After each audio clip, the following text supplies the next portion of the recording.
اعوذ باللہ من الشیطان الرجیم بسم اللہ الرحمن الرحیم وبہ نستعین انہ خیر ناصر و معین۔ معزز ناظرین، آپ کی خدمت میں عرض کر رہے تھے واجب غسل، جو اس سے پہلے والے درس میں آپ کی خدمت میں عرض کیے تھے۔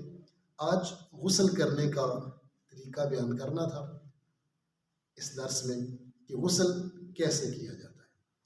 دیکھیں، کوئی بھی غسل ہو، لازمی نہیں ہے کہ غسل کرنے کا طریقہ ایک ہی ہے، صرف نیت کا جو ہے وہ ڈفرنس ہوگا، نیت فرق کرے گی۔ باقی جس طرح بس آپ وضو کرتے ہیں، چاہے آپ نماز جنازہ کے لیے کریں تب بھی وضو ویسے ہی ہوتا ہے، اگر آپ نے نماز پڑھنی ہو تب بھی وضو ویسے کیا جاتا ہے۔ صرف جو ہے جس کے لیے کام کے لیے کر رہے ہیں وہ کام مختلف ہوتے ہیں، لیکن وضو بالکل ویسے ہی ہوتا ہے، اور غسل بھی بالکل ایک جیسا ہی ہے، ایک طریقہ کار ہے، اس کے مطابق آپ نے غسل کرنا ہے۔ صرف نیت کا جو ہے وہ فرق ہوگا۔ اگر خواتین اپنا غسل کر رہی ہیں، جو 3 غسل بیان کیے تھے، تو وہ اس کی نیت کریں گی، اور اگر مرد حضرات کر رہے ہیں تو وہ اپنے غسل کی جو ہے وہ نیت کریں گے۔ تو لہٰذا طریقہ کیا ہے، کیسے غسل کیا جاتا ہے؟ مثلا ہم غسل جنابت کو بیان کرتے ہیں کہ ایک انسان پر جب غسل جنابت واجب ہو جاتا ہے تو اس کا طریقہ کار کیا ہے؟ سب سے پہلے اپنے بدن پر کہیں اگر نجاست لگی ہوئی ہے تو وہ پہلے اپنی نجاست کو پاک کرے گا، نجاست کو صاف کرے گا، اس کے بعد نیت کرے گا کہ غسل جنابت کرتا ہوں واجب قربتاً الی اللہ۔ اگر خواتون کوئی مثلا دوسرا غسل کر رہی ہے، حیض ہے یا نفاس ہے یا استحاضہ ہے، وہ صرف یہاں پر اس کا جو نام ہے وہ تبدیل کر دے گی۔ مثلا غسل نفاس کرتی ہوں واجب قربتاً الی اللہ، یا غسل استحاضہ کرتی ہوں واجب قربتاً الی اللہ۔ یا اگر کسی نے میت کو مس کیا تھا، جسے غسل مس میت کہا جاتا ہے، اگر وہ تھا تو وہ انسان نیت کرے گا کہ غسل مس میت کرتا ہوں واجب قربتاً الی اللہ۔ صرف نیت جو ہے اس میں تھوڑی سی آپ توجہ کرنی ہے، باقی انشاءاللہ طریقہ سب کا سیم ہے، طریقہ بالکل ایک جیسا ہے۔ طریقہ کیا ہے جی؟ سب سے پہلے آپ نے جب نیت کر لی ہے تو آپ نے اپنا سر اور گردن دھونا ہے۔ سر اور گردن دھوتے ہوئے اگر پانی نیچے آپ کے بدن پر جا رہا ہے تو کوئی حرج نہیں ہے، لازمی نہیں ہے کہ آپ اپنے سر اور گردن کو الٹا کر دھوئیں، آگے لمکا کر بڑھا کر آگے گردن کو، نہیں، کوئی ضروری نہیں ہے۔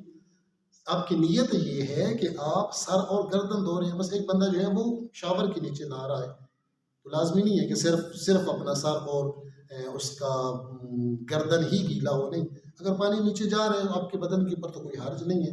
آپ اس نیت سے شاور کے نیچے گھسے ہیں کہ آپ نے اپنا سر اور گردن دھونا ہے، آپ نے اپنا سر اور گردن دھونا ہے۔ جب سر اور گردن دھو لیں گے اس کے بعد اگر ایک بات یاد رکھیے گا، اگر آپ شاور کے نیچے ہیں تو ایک مرتبہ شاور سے ہٹنا ضروری ہے۔ شاور سے ہٹیں گے تو دوبارہ آپ شاور کے نیچے جائیں گے اور یہ نیت ہوگی کہ آپ نے اپنے دایاں پہلو دھونا ہے۔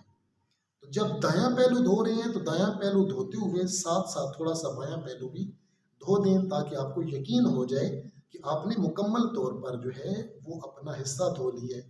اسی طرح فرنٹ بھی آپ نے دھونا ہے اور بیک سائڈ بھی دھونی ہے، یعنی آگے پیچھے سے کوئی جگہ خشک نہیں رہنی چاہیے۔ جب یہ آپ دھو لیں گے اس کے بعد پھر آپ شاور سے پیچھے ہٹیں گے، پیچھے نکلیں گے، اب تیسری مرتبہ پھر شاور کے نیچے جائیں گے اور اپنا بایاں حصہ دھویں گے، اور بایاں حصہ دھوتے ہوئے ساتھ ساتھ تھوڑا سا دایاں حصہ بھی دھونا ہے، تاکہ آپ کو یقین ہو جائے، آپ کو جو ہے اطمینان حاصل ہو جائے کہ آپ کے بدن پر کوئی حصہ جو ہے وہ خشک نہیں رہا۔ اس کے بعد آپ جس طرح چاہے آپ غسل کر سکتے ہیں، یعنی اس کے بعد آپ جیسے مرضی ہے اپنے بدن پر پانی ڈالتے رہیں، جس طرح مرضی آپ جو ہے وہ استعمال کرتے رہیں، اور پاؤں کے نیچے جو ہے وہ حصہ بھی وہ دھونا ضروری ہے۔ یعنی دیکھیں نا، اب میں نے مطلقاً بدن کی بات کی ہے، تو کیونکہ پاؤں بھی بدن کا حصہ ہے، تو پاؤں چاہے اس کا ظاہری حصہ ہو یا باطنی حصہ ہو، دونوں طریقوں سے آپ نے اسے صاف کر کے دھونا ہے۔ اسی طرح اگر جب آپ، یعنی یہ تو شاور کی بات تھی، لیکن اگر آپ جو ہے وہ مثلاً بالٹی میں یا ٹب میں پانی لے کر اس کے ساتھ جو ہے وہ غسل کر رہی ہیں یا لوٹے کے ساتھ کر رہے ہیں تو صرف آپ نے پہلے سر اور گردن دھونی ہے، پھر دائیں ایسا دھونا ہے اور پھر بائیں ایسا دھونا ہے، اور جب دایاں بایاں دھو رہے ہوں تو اس وقت جو ہے تھوڑا سا جو ہے وہ دایاں دھوتے ہوئے بائیں کو بھی دھوئیں اور بایاں دھوتے ہوئے ساتھ جو ہے وہ دائیں کو بھی دھویا جائے، یہ طریقہ ہے۔ اس کے علاوہ اس کے بعد جو ہے وہ آپ جیسے بھی نہانا چاہیں آپ نہا سکتے ہیں۔ خدا من مطالب آپ سب کی عبادات و اطاعت اپنی پاک بارگاہ میں قبول و منظور فرمائے۔ السلام علیکم ورحمۃ اللہ۔